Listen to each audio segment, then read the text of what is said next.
The starship hung in silence above the city, a gleaming crescent against the dim glow of the atmosphere.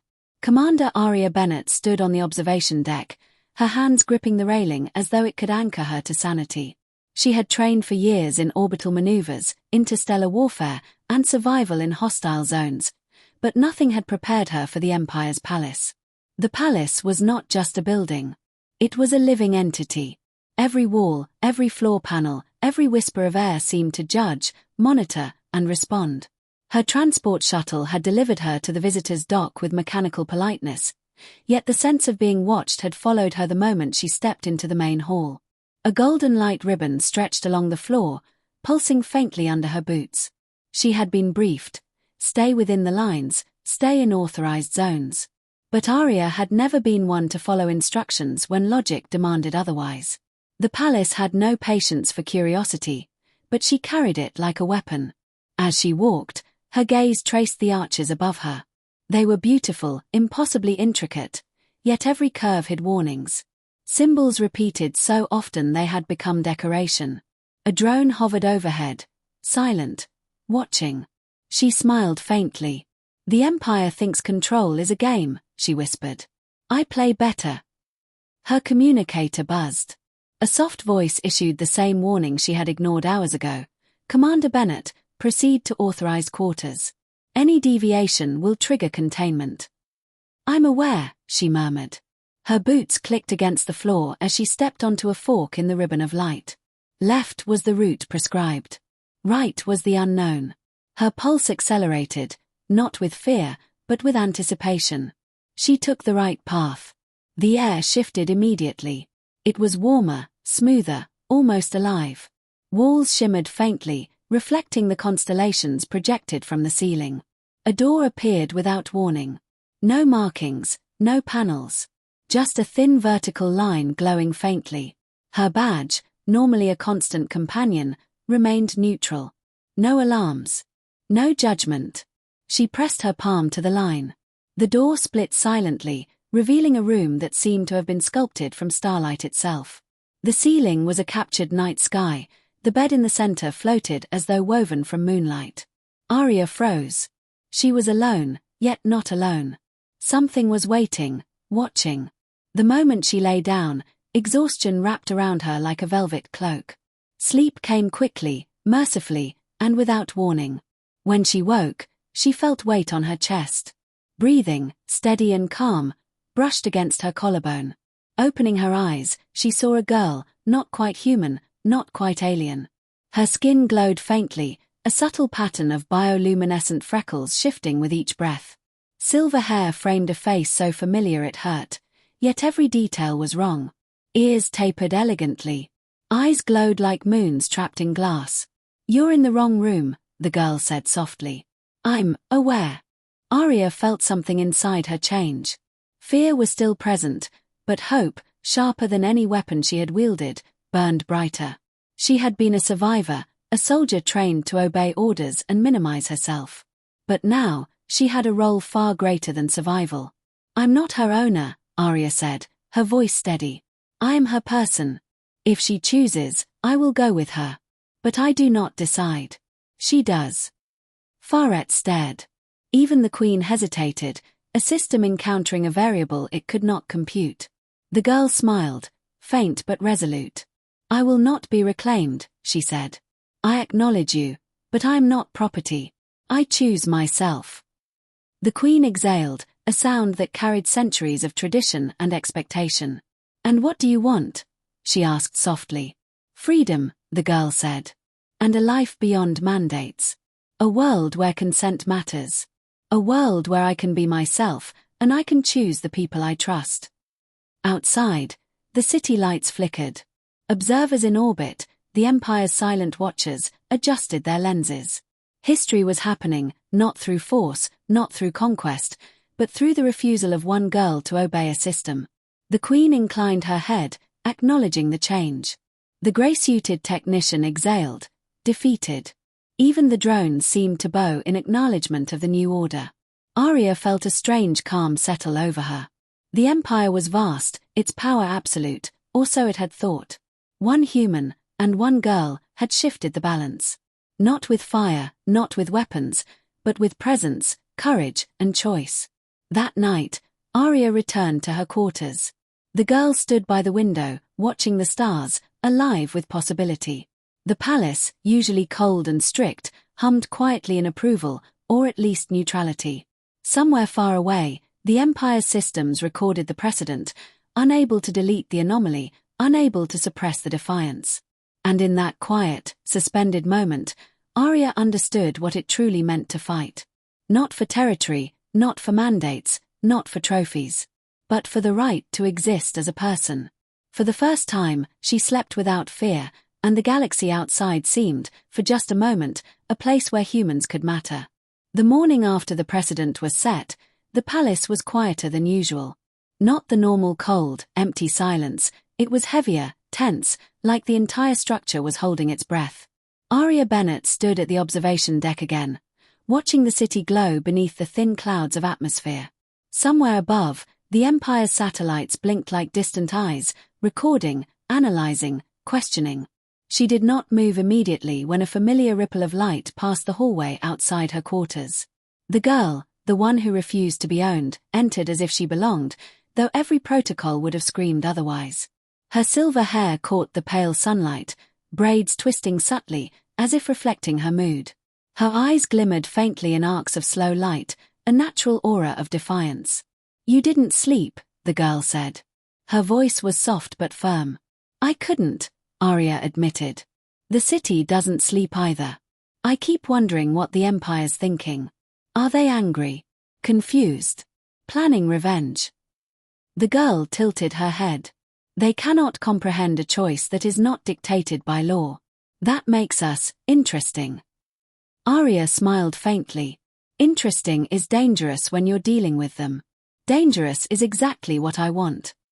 They walked together along the observation deck, the palace beneath them vast and ordered, yet fragile. Every corridor they passed seemed to bow slightly to the girl's presence. Arya had never experienced a human, or alien, capable of commanding respect without force. "Have you ever seen this city from above before?" the girl asked. "Not like this," Arya replied. "I've seen it from the shuttle, from satellites, but never like this. It's alive.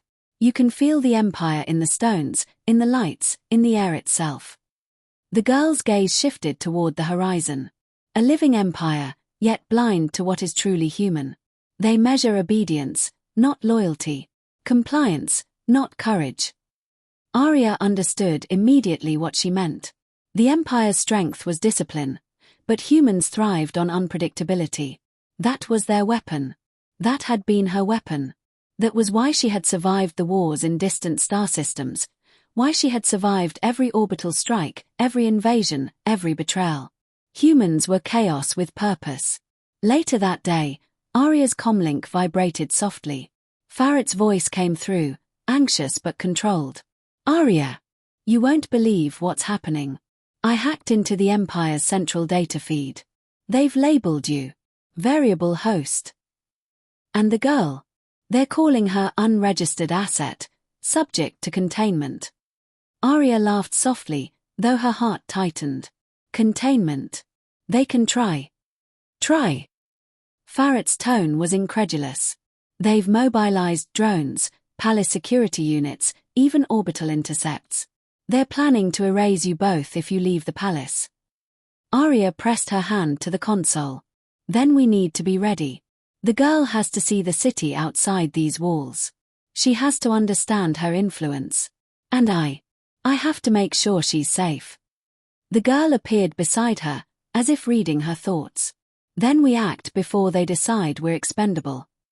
Her eyes glimmered, and Arya realized that courage was not taught, it was innate. Not just in her, not just in the girl, but in humans themselves. That spark, that refusal to bow, could change empires. The first step was subtle. The girl walked among the palace staff that afternoon, silent and observing. Guards, attendants, even drones softened their posture instinctively, though some recalculated continuously, as if trying to determine whether she belonged.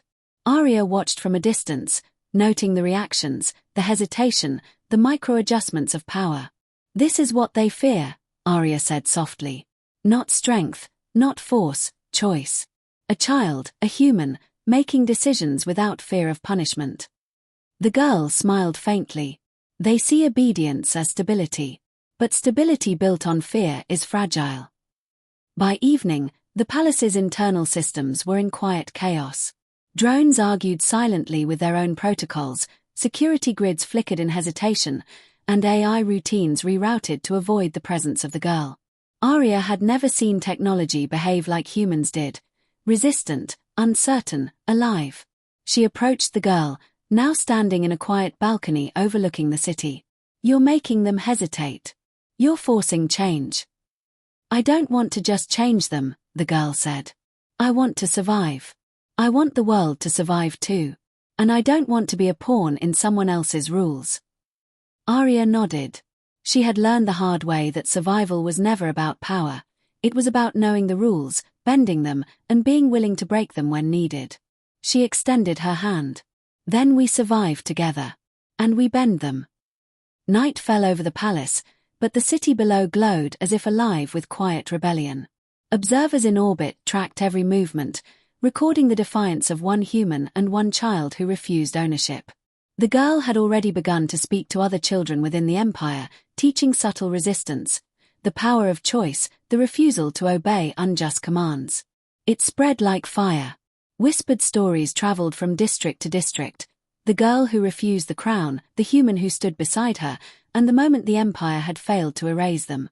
Arya realized then what humans had always done best. They adapted. They survived.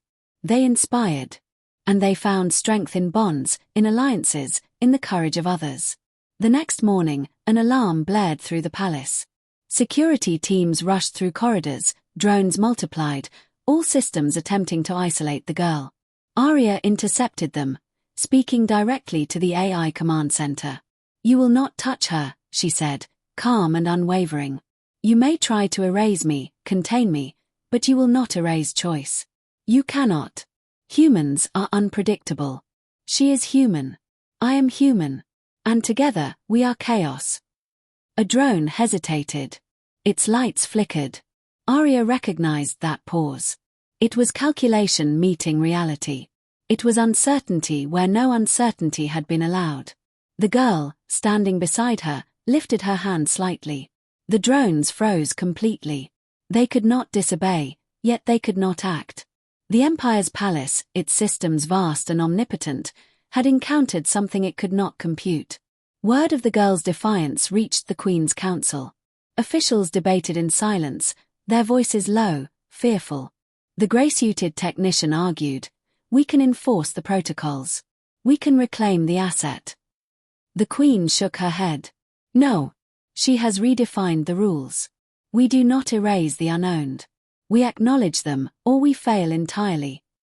Outside the council chambers, Arya and the girl prepared for their next move. They would leave the palace. They would show the city the power of choice, of courage. And they would demonstrate, undeniably, that humans could resist empires without weapons. As they moved through the corridors, the ribbon of light pulsed gold beneath their feet, no longer guiding, but following, acknowledging. Drones hovered silently, recalculating loyalties. The palace was alive, but its priorities had shifted. One girl and one human had reprogrammed the expectations of centuries.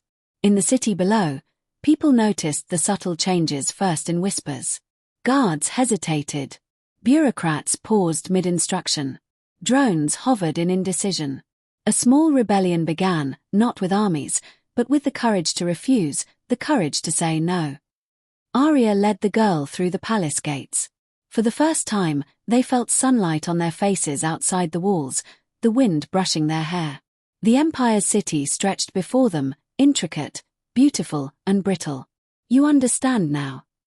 Arya asked. "Humans, our unpredictability, our stubbornness, is our power. They cannot own what refuses to be owned." The girl's eyes glimmered. "I understand. And I want to see it everywhere. I want to teach others to choose." Arya smiled. "Then let's start." They moved through the streets, small and quiet, unnoticed at first. Then, slowly, people began to notice. Children watched, Curious. Citizens whispered. The Empire's eyes above recorded, calculated, faltered. Choice spread like a virus. Not the chaos of destruction, but the chaos of freedom. Humanity had shown that it could survive, could fight back, could inspire even without weapons. For Arya, for the girl, for every human in the city, this was only the beginning. The Empire would try to reclaim control, but they would find it slipping, imperceptibly, into the hands of those who refused to obey without question. And in the quiet, Arya felt the truth she had always known. Humans did not need empires to protect them. They needed courage. They needed each other. And once they understood that, nothing, not satellites, not drones, not crowns, could stop them. That night, as the city glimmered beneath a tapestry of artificial stars and lights, the girl and Arya stood on the balcony of a safe house. Their hands brushed briefly, an unspoken promise. The Empire had power, but it lacked understanding. And in this understanding, humans had the upper hand. The girl tilted her head, gazing at the horizon. Will they try again? Of course, Arya said, voice steady. But so will we. And we are human. We adapt. We resist. We survive. That is our legacy. And in that moment, the city itself seemed to exhale, alive with quiet rebellion, waiting for the next step. The Empire had been challenged, not with fire or conquest, but with humanity itself. And humanity would never be erased.